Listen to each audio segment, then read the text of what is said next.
Hey everyone, it's Lisa from the blog farmhouseonboone.com, and today I'm going to show you how to make some roasted garlic and butternut squash soup.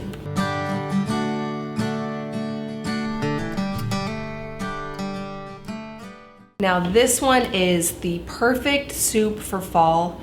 I am in love with this soup. It is my favorite. It tastes so delicious, especially whenever you're able to get those fresh butternut squash. Not really quite seasonally available just yet, but I think in a few more weeks, we're definitely gonna be there. I'm still able to get them at the grocery store, but they get really cheap around October, November, and that's when you want to make this soup in abundance. And just a reminder that all of my recipes are over on my blog in printable form, so you can follow along watching this video, and then later you can go over and actually print it out so that you remember all of the amounts so you can make it in your own home. So I'm gonna start by preparing a butternut squash. Mine's a pretty good size one. If you only have small ones, you can of course just use 2 small ones. Just gonna cut the ends off, and then I'm gonna peel it. Now, there might be a better way to do this, but so far this is what I've found to do. I just peel it with a regular peeler. Now whenever I'm making this recipe with pumpkin, or if I'm using pumpkin to make something else, I do the exact same thing. I just peel a pumpkin like it's a potato and kind of cook it like it's a potato too. Now what's so delicious about this recipe and where it gets a lot of its flavor is from roasting it in the oven. So instead of cooking it in broth, I'm gonna roast it first. Makes it so delicious. I'm also gonna add some fresh onions and garlic and herbs, ground ginger. This is good served alongside, if you want to make it like a full meal, either a salad or maybe a grilled cheese on some sourdough bread. Makes a hearty fall meal. All right, next I'm just gonna take my peeled butternut squash, cut it in half down the center, and scoop out the seeds.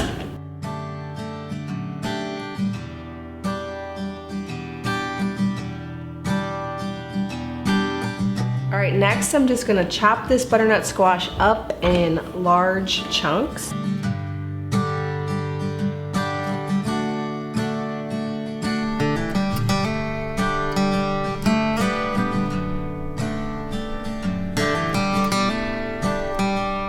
And then I'm gonna get them going in a glass baking dish to start the roasting process.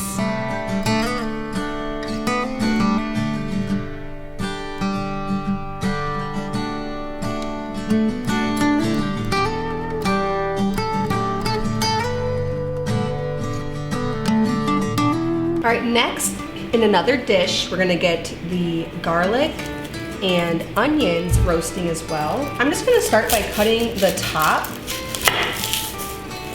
off of 2 full garlic bulbs and putting it in a baking dish. I love roasting garlic right in the peels. Tastes so good. For the onions, I'm gonna cut off the top and the bottom and just put it in my baking dish as well. So I'm gonna do a total of 2 onions and 2 bulbs of garlic. All right, next I'm just going to drizzle all of this with about 2 tablespoons of melted coconut oil. Now you could use any high smoke point oil. Coconut oil can withstand really high temperatures. Olive oil is not one you'd want to use for this.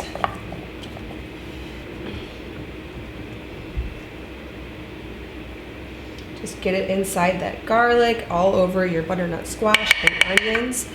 And then I'm gonna put this in a 425-degree oven for 40 minutes to get it roasting. All right, once all the vegetables are nice and soft and have a little bit of brown caramelization, I'm gonna add them to a soup pot. Now to get them free from their skins, the garlic and onions, you basically just squeeze them out.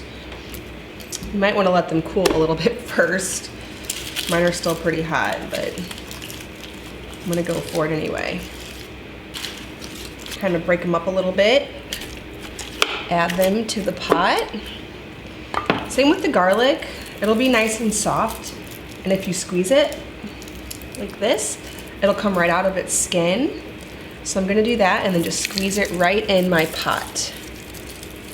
Get out as much as you can. You might have to wait till it's cool so you can really squeeze it. You don't wanna let any of that goodness go. It's so good. And the smell is like nothing other.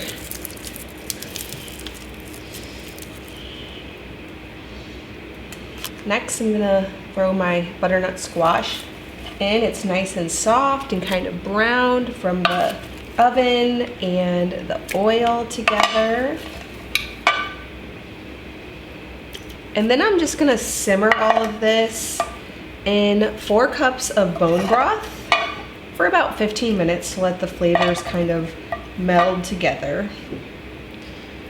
Now, if you freshly made your bone broth, it won't be gelled yet, but if you put it in the fridge, it'll be gelled. It's totally fine because as soon as it gets hot, it will go right back to being liquid. All right, now that this has simmered for a little while, I'm gonna add 1/2 teaspoon of ground ginger. I really like this spice that goes so well with butternut squash. About 1 tablespoon of salt. Now you may have to add a little bit more salt depending on how big your butternut squash was. If it's a medium size, about 1/2 tablespoon might work. If it's extra large, you might need a little bit more than 1 tablespoon.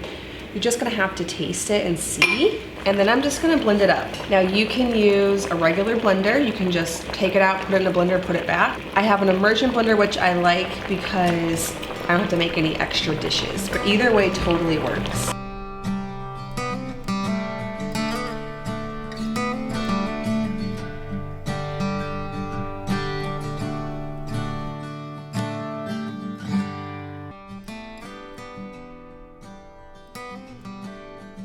I like to serve this with some fresh parsley, cracked black pepper.